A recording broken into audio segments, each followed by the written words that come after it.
Merci. Nous allons maintenant écouter Madame Cécile Untermaier, le groupe socialiste et apparenté.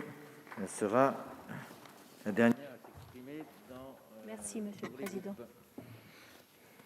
Merci.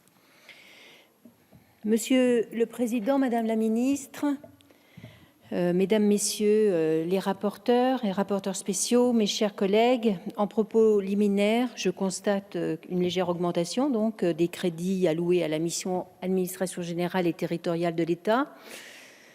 Le budget augmente de 5% environ par rapport à 2021. Nous regrettons cependant que la part consacrée à l'administration territoriale de l'État est-elle diminuée de 5%.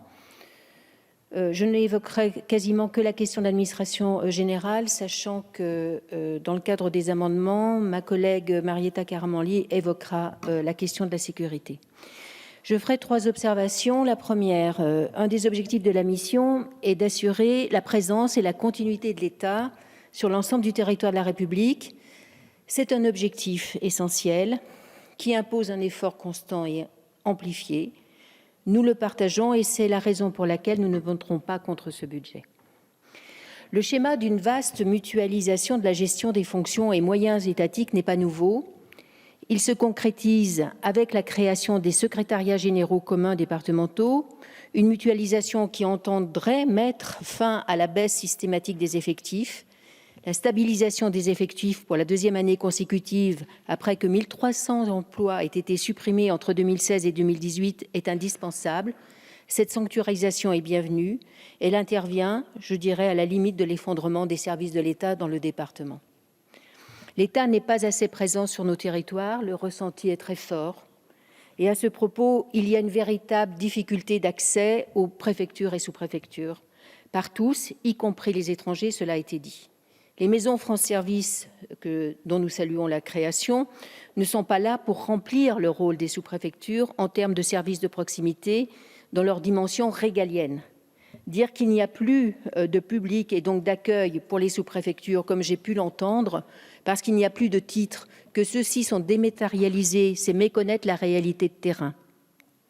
La réalité de la fracture numérique, des affres de la dématérialisation qui mettent dans des situations invraisemblables des citoyens, acquéreurs d'une voiture par exemple, ou en attente d'un titre indispensable. Et au surplus, les demandes multiples que l'on peut faire auprès de l'État, oralement, à un guichet, puisque la préfecture est dans une procédure d'appel, dans une administration dont on peut contester les choix, cela me paraît tout à fait essentiel.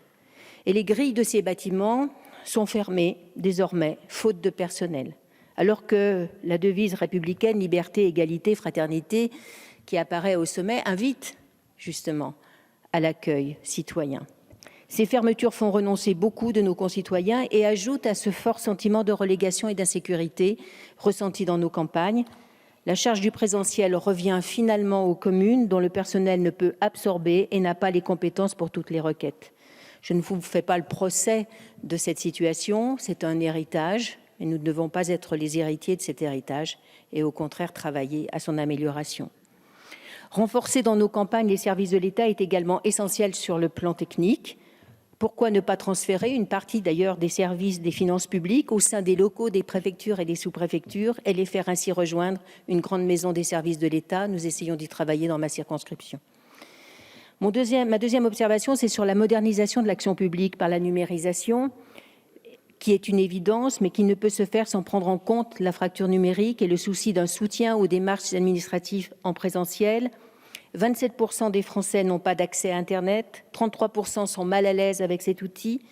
Et dans un avis récent, le Défenseur des droits avait pointé le manque d'information et d'accompagnement des usagers ou encore l'orientation par les services préfectoraux des usagers vers des prestataires privés pour la réalisation de leurs démarches. Seule une voie alternative à la dématérialisation, c'est-à-dire un service en présentiel, un service de l'État, garantit l'égalité de tous devant le service public. Le train de la modernisation de l'action publique ne doit laisser personne sur le quai.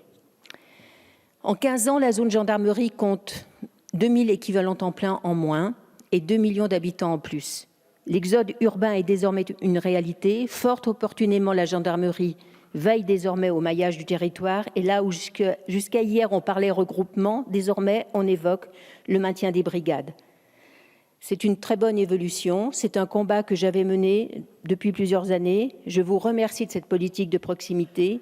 Il faut y ajouter une politique de l'efficacité et faire que ces projets annoncés ne prennent pas 10 ans, permettre la création de réserves foncières actuellement impossibles et d'autres systèmes de financement que la location qui fait que l'État paye 3 fois moins une construction par les seuls baux.